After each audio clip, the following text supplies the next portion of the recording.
Welcome to our channel. Today we how to register with Notion for team project status pages, quick tutorial step by step clearly.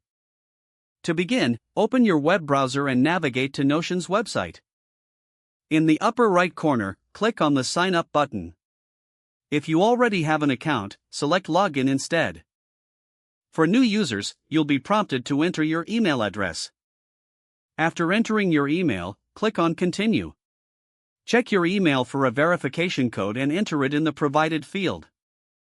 Next, create a strong password for your Notion account.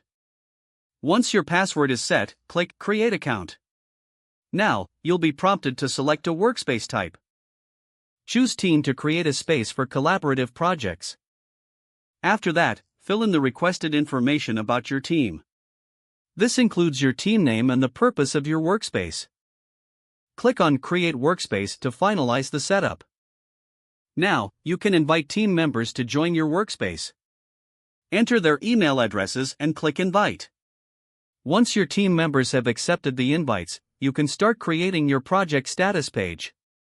Select the option to add a new page in your sidebar.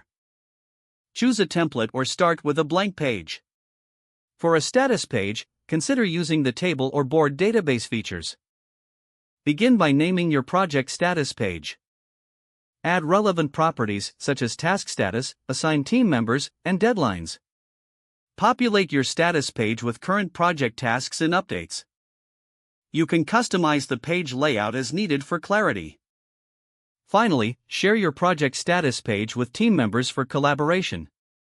Congratulations, your team project status page in Notion is now set up and ready to use. If the page does not load, refresh the browser or try again in a private or incognito window. Make sure you are using the correct email address, then retype it carefully to avoid small typos.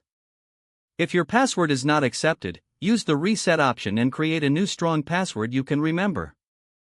Check your spam folder for verification or security emails, then complete any requested confirmation steps.